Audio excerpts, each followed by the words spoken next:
אנחנו מדברים הרבה בשבועות האחרונים על סוגיית הניהול המקצועי בקבוצות הספורט שלנו, בין אם בכדורגל, בין אם בכדורסל, עובד, לא עובד, מה קבוצות צריכות לעשות. אז שלום לאלי נחליאלי, אתה מרצה לניהול בקורס לניהול בכיר בווינגייט, וגם יוצא התאחדות לכדורגל. אז תעשה לנו סדר קודם כל. כשאתה מביא מנהל מקצועי, מה התפקיד? מה הוא עושה? מה הוא עושה? קודם כל, התשובה היא לא כזאת ברורה. יש מועדונים שלוקחים את זה למקום אחד, מועדונים אחרים שלוקחים את זה למקום אחר. אבל בגדול, אם חושבים על התפקיד של המאמן, שעסוק בעיקר במשחק הבא, במה שקורה על המגרש, המנהל המקצועי יכול לחשוב קצת יותר טווח ארוך, קצת יותר רחוק, קצת יותר רחב. קשה ללמוד לראות איך מאמן יכול לעשות גם וגם, צריך להיות סופרמן הדברים האלה, אולי יש כאלה. וכאן נכנס לתמונה המנהל המקצועי, צריך להביא את הניסיון שלו, בעיקר את הניסיון הניהולי שלו. הוא צריך את ההבנה בכדורגל או בכדורסל, אבל בעיקר צריך להביא ניסיון ניהולי ולדעת. אתה מדבר על ניסיון ניהולי. אייל ברקוביץ' התפטר. הרבה על רקע הבעיות הניהוליות האלה שיש בהפועל תל אביב. אפשר להצליח בלי שיש לך את הניסיון הניהולי הזה, כמו שברקוביץ', אתה יודע, הגיע... כן, קשה לי מאוד לראות, כי כשמו כן זה מנהל. ומנהל, בוא ניקח את אייל ברקוביץ', אני לא מכיר אותו ברמה האישית. אני גם חושב שיש לו פוטנציאל אדיר, יש לו את הכריזמה, יש לו הבנה חזקה מאוד בכדורגל, אבל צריך לדעת גם לבוא ולהתנהל בצורה נכונה עם אנשים. אני חושב שהוא מאוד אוהב לדבר על זה שהוא מאוד דוגרי, אני חושב שהסיפור שמה זה יותר תהליך של התבגרות ובשלות שהוא צריך לעבור. אני לא בטוח שהוא מותח לתהליך הזה, וכאן ניסיון הניהולי היה לו לרועץ, אבל אני חושב שלהפיל הכל על אייל ברקוביץ' זה לא נכון וזה לא לראות את כל התמונה. כי מנהל מקצועי, וזה היה בעצם המסר המרכזי שאני רוצה להגיד כאן, מנהל מקצועי, אני חושב שהוא יצליח, לא מספיק שרק הוא ידע ניהול ויביא ניהול, צריך מערכת שלמה. זה לא מספיק לשים את הבן אדם, צריך להבין שמדובר בתפיסה שונה של ניהול, והטמעה של שיטת ניהול אחרת, והרבה פעמים אנחנו טועים בזה. גם בארגונים עסקיים שאנחנו מדברים על גישות ניהול חדשות, הרבה פעמים אנחנו מוצאים את עצמנו, רוצים לשים את הבן אדם, ובהנחה שהוא יפתור את כל הבעיות שלנו. זה לא המצב, זה לא הסיפור. יש הרבה מאוד גורמים שתלויים בהצלחה, וזה לא רק הניסיון הניהולי של המנהל המקצועי. זה מתחיל בבעלים.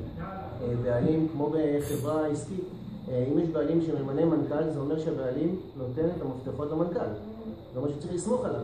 עכשיו, אם יש בעלים בקבוצת כדורגל שמבין בניהול, יש לו את הזמן הזה, והוא רוצה לעשות את הדברים האלה, אני לא בטוח שהוא צריך מנהל מקצועי. לצורך העניין כמו ג'רי ג'ונס בדאלאס, שהוא גם הבעלים וגם המנהל המקצועי, השנה זה יסתדר לו, אבל אנחנו לא רואים את זה, אבל לא בצורה רשמית, קונספט כזה. כן, השאלה שאותי מעניינת היא, אני מדבר הרבה על התפקיד הזה, וזה צריך לייאש אותו כבן אדם שעושה את זה. השאלה, בתוך הקריטריונים, להגדרת התפקיד, אתה מדבר הרבה על ניהול, אבל מן הסתם כנראה שהאיש צריך גם רקע מאותו ענף ספורט, כשחקן, כמאמן, באיזושהי דרך. אז יש אנשים מאוד מאוד ספציפיים שמתאימים לתפקידים האלה. זה קצת מצמצם את האפשרויות.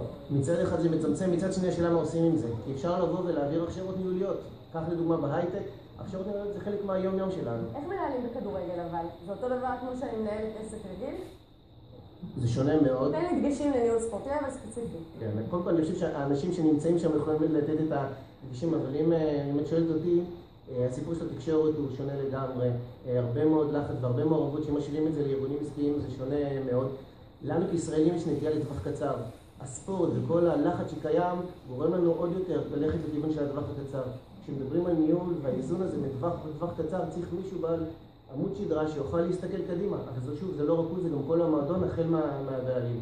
לכן זה סיפור הרבה יותר מורכב, ואם אנחנו רוצים להצליח, חייבים לקחת מישהו שהוא עם ניסיון. אבל כמו שאמרתי, זה לא רק הוא, זה הבעלים שנותן את המפתחות, זה גם המאמן. המאמן צריך להבין שאם הוא היה אוטוריטה מקצועי, עכשיו זה סיפור אחר. בואו ניקח את פאקו, לפני יומיים ששאלו אותו, תגיד, מה קורה, חלון העברות נסגר, מה קורה עם ההחתמות? הוא אמר, תשמעו, התפקיד שלי זה לנהל על הדשא. כמו דייוויד בלאק, שאז אמר שהוא לא ידע על הטרייד, כאילו, אמרו לו, צריך לספסל, נכון? נכון, וככה זה עובד בספורט המקצועני וזה עובד טוב, אבל אנחנו לא בדיוק בספורט המקצועני, כמה שאנחנו רוצים להיות. אז מצד אחד צריך בהירות, צריך מאוד להיות ברור מה תפקידו של המאמן ומה תפקידו של המנהל המקצועי. אבל זה ברור לי, אני רוצה להאמין שגם פאקו דיבר עם מי שצריך שמה, כדי לבוא ולהגיד, אוקיי, הצרכים שלהם ככה, מה שאתה מביא זה אחרת. כלומר, זה מחייב גם התמחות בניהול, וגם יכולת לעבוד בשיתוף פעולה יעקב שחר, מנהל כספים. לא, זה הכל טוב ויפה מה שאתה מתאר, ואנחנו מדברים באמת על מועדון כמו מכבי תל אביב, אבל אני רוצה לשאול אותך על הקבוצות היותר קטנות, בלי האמצעים, איך שם תפקיד המנהל המקצועי יחזיק מעמד לאורך זמן? קודם כל, אני חושב שבמועדונים גדולים הצורך יותר חזק, כי זה קיים, אתה צריך לנהל אופרציה יותר גדולה, נתחיל בזה. אני חושב שיש הרבה מועדונים אחרים שלא קוראים לזה מנהל מקצועי, אבל יש מישהו שמסתכל קדימה, רואה את הצרכים ומזה גוזר חוב ומדבר עם המאמן. כשאני מדבר על קדימה זה גם להסתכל על כל הקבוצות. בוא ניקח מודל ברצלונה שהם עובדים לפי שיטת משחק אחת. יש מישהו שגורם לדבר הזה לקרות. המאמן של הבוגרת שעסוק במשחק הבא, קשה לי להאמין שהוא יכול לבוא ולטפל בזה, ובשביל זה נמצא מנהל מקצועי שעוסק בזה. ככל שהקבוצה יותר קטנה ככה, צריכים יותר קטנים וגם איזה עניין של כסף, לא בטוח שיש את המשאבים. מה דעתך ליעקב שחר כמנהל מקצועי? כי הרי ניסיון בניהול, אין ספק שיש לו בעסקים שלו וכולי, הרבה שנים בכדורגל. כמו שדבר הוא זה שמחליט מה יקרה במכבי חיפה, אנחנו רואים את ההחתמות שלו עכשיו, ובשנים האחרונות הוא נכשל, בטח עם שחקנים וכולי. אז אולי הוא צריך לקחת צעד אחורה? קטונתי מלהעביר פידבק על ינקלה שחר, אני חושב שיש לו ניסיון ניהולי שאנחנו יכולים ללמוד ממנו. אני כן חושב שהוא צריך לחשוב על מודל אחר, כי המודל הזה לא מצליח, אבל במודל אחר הוא צריך לחשוב על כל המערכת, וזה החל ממנהל מקצועי שצריך למנות את המאמן. זה עסק הרבה יותר מורכב, הוא צריך לשאול את עצמו עניינים, שאלות של תרבות ארגונית, האם יש לו תרבות של פתיחות, שקיפות, עבודה, לא בטוח שזה כזה... עכשיו אחרי הביקורת של האוהדים, הוא התייחס אליהם די בציניות לביקורת שלהם על הרכש שלו. זה בעייתי, אני חושבת שגם קצת, הבעלים יותר מעורב רגשית אולי, ממנהל מקצועי, לא? כן, גם מנהל מקצועי ברגע שהוא שחר מאוד, אני מניח שהוא מעורב רגשית, ינקלה שחר, רואים את זה, המעורבות שלו היא מאוד גבוהה, אבל בואו לא נשכח שבדרך כלל בעלים יש לו עוד עסקים שהוא צריך להשקיע את זמנו בהם, ולכן מאוד קשה לראות איך בעלים כאלה יכול להתמקד בניהול שמצריך הרבה מאוד עבודה סביב השעון. לכן, עוד פעם, קטונתי מלהגיד ינקלה שחר מה לעשות, אבל יש מודלים שהם מצליחים, שווה לפתוח את הראש ולראות אם נכון לבוא לשנות. השאלה היא כזאת, אתה יודע, אתה מדבר על, עוד פעם, על מועדונים גדולים מצליחים בעולם, שגם המטרה שלהם בסופו של דבר היא להכניס כסף לכיס. וכאן, במציאות הכלכלית שיש לנו בשוק הקטן, הקבוצות לא יכולות להרוויח בזה כסף. אז האם זה תפקיד שהן צריכות לאייש, האם ההוצאה הכלכלית היא לא קצת יותר מדי בשבילה? זה שוב שאלה של טווח קצר וטווח ארוך לדעתי, כי אם אתה מסתכל טווח ארוך, אתה חושב איך אתה... אנחנו חיים פה בטווח קצר, אבל אנחנו עוד חודשיים מבחירות פעם בסרט אחרי שנתיים, עוד מלחמה אחרי שאתה לפני חצי שנה, אתה יודע. כן, אני יכול להגיד, אני מגיע מארגונים עסקיים, מתחום ההייטק, גם בתחומים האלה, כשמגיע תוצאות הרבעון, הפופיק רועד, ומנהלים צעירים ולא מספיק מנוסים, נוטים יותר לטווח קצר, וזה גם נכון, אני לא אומר שטווח קצר זה לא נכון. האיזון בין השניים הוא הסיפור המרכזי. וצריך את הניסיון, וניסיון לא לומדים שחייה בהתנדבות, וככה צריך... אתה עובד גם עם התאחדות בכדורגל, נכון? כן. תספר לנו קצת על מה שאתה עושה שם. זה כולל ייעוץ ברמה האישית, זה משהו שהיה לפני כמה שנים בצורה יותר משמעותית, ואנחנו נחזור ונעבוד. פרויקט המצוינות של איגוד השופטים זה משהו שנתתי בו חלק מאחורי הקלעים, ואני חושב שזאת דוגמה להתנהלות שמסתכלת לטווח ארוך. כשיש פרטנר, במקרה זה יריב טפר, כשיש פרטנר שאפשר לעבוד איתו, פתוח, רואה קדימה, אבל מה אתה מביא לשם?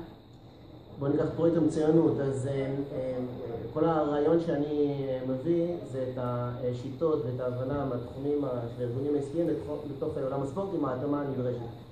פרויקט מצוינות זה דוגמה לדברים שאני מאוד עסוק בהם בנושא של היי פוטנציאל, איך לאתר את האנשים המתאימים, איך להעביר אותם מסלול של הכשרה, איך לעשות את זה בצורה הדרגתית, לבוא ועקב בצד אגודל כדי שהם יתנסו ויצליחו ולא לתת להם אתגר גדול מדי. אז למשל יש הרבה ביקורת על איגוד השופטים על זה שהוא נתן אולי לשופטים עם פחות ניסיון לנהל משחקים רגישים. נכון, וכאן עד עכשיו יש גם תיאוריה, יש גם את הפרקטיקה, יש את הצורך שצריכים לבוא ולהקפיץ הרבה מאוד שופטים, כי יש צורך להרבה מאוד משחקים שצריך לשפוט בהם, נכון, זה שוב, אנחנו מגיעים למקום של האיזונים בין הפרקטיקה לתיאוריה, לטווח ארוך, לטווח קצר. אתה מרגיש אבל שיש יותר פתיחות בספורט שלנו בשנים האחרונות לקונספט של ניהול מקצועי? אני בכלל חושב שהשיפור בספורט יושג דרך שיפור בניהול.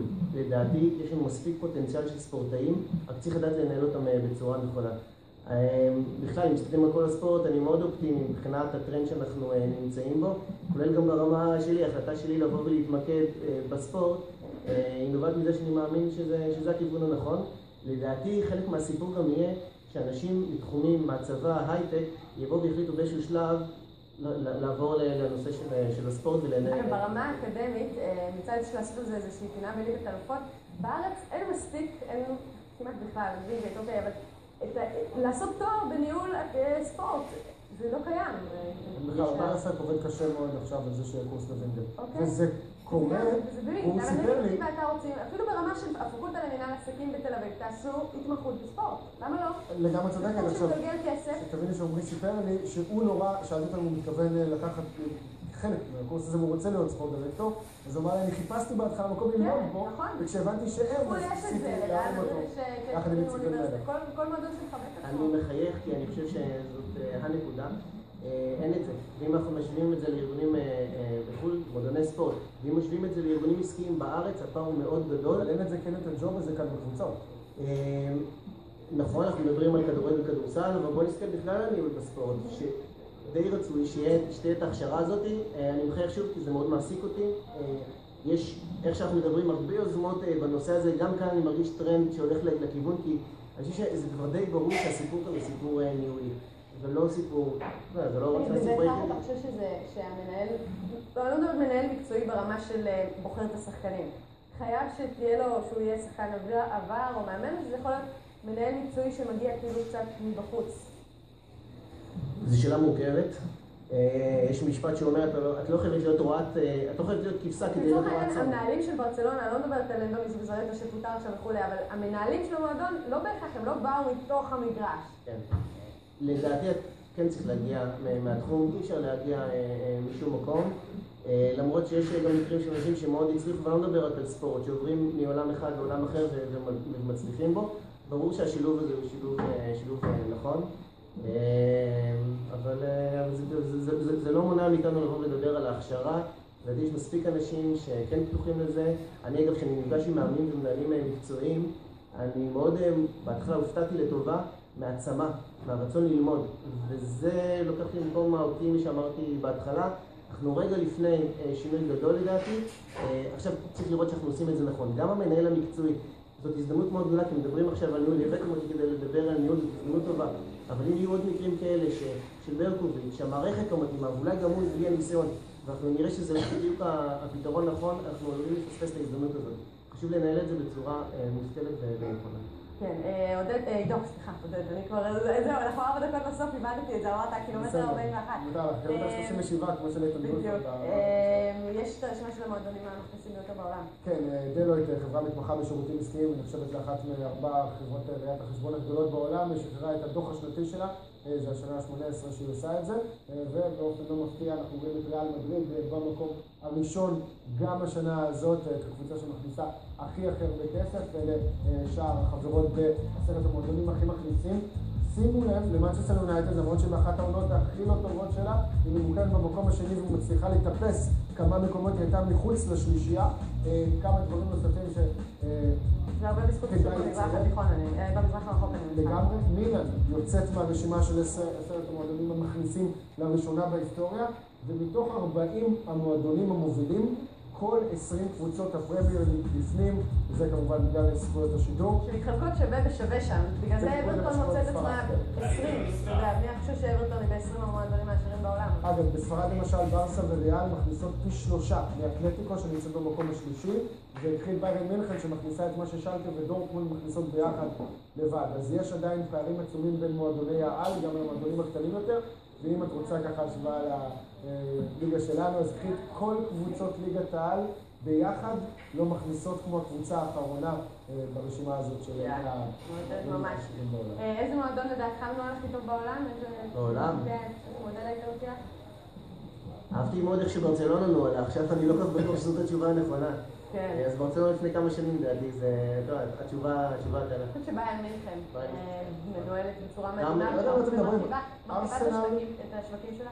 אנחנו כאן נתנו נתונים של הכנסות, כן? ריאל מדריד מכניסה הכי הרבה, זה לאו דווקא רווחים, כי היא מוציאה המון כסף גם, אבל... זה ברור. ארסנל מהבחינה הזאת לדעתי זה מופת לניהול שנה אחרי שנה, אומנם בתור אוהד הקבוצה זה מאוד מתסכל שלא מביאים את הכוכבים הגדולים ואין אליפות כבר 10 שנים, אבל עדיין שנה אחרי שנה ארסן ונגר מסיים את העונה בפלוס במאזן של... זה גם עוד סוגיה, עד כמה המאמן צריך להתחשב בצרכים של המועדון מבחינה כלכלית, לא יודעת. הוא צריך להיות קשוב לזה, אבל המטרה שלו זה לא כסף, המטרה שלו זה הצלחות על המגרש. אז לא, ארסן ונגר אומר שהמטרה שלו זה להיות שפוי בתוך העולם המטורף הזה. של הכדורגל. לכיוון של חוסר שפיות. ניב נחליאלי, תודה רבה, היה מאוד מעניין, ואני מקווה שבעתיד גם נוכל לדבר על חוג אקדמי שמתעסק רק בזה ומוקדש כולו. קודם מעשים ואחר כך דיבורים, אני מאוד מקווה. לא, כי זה כל כך, האספקטים כל כך רחבים, בין אם זה תקשורתיים, שיווקיים, מקצועיים, בוודאי פרופר כדורגל או כל אני עסוק בזה, ואני מקווה שנדבר אחרי שיהיו הצבא. רק אעדכן שאני ממש שנייה קיבלתי הודעה מאריק שיבק, שכותב שבתחילת מרץ פתח קורס מנהלים מקצועיים בווינגייט. נהדר. הוא מרכז את הקורס יחד איתו. שיבק היה מנהל מקצועי באיגוד כדורסל 4 שנים. כן, והוא עושה את זה בשילוב עם ג'וני קרויף, והשתתפו יוסי בניון, גור שלף, ניקולה וויצ'יץ', גיא הראל ועידו. לא יודע מי זה עידו. אריק שיבק, תודה רבה על האינפורמציה המעניינת כוזיקה אותך. לפני שנסיים, אני רוצה לראות לך קטע קוריאה מאתמול ניו אורלינס מנצחת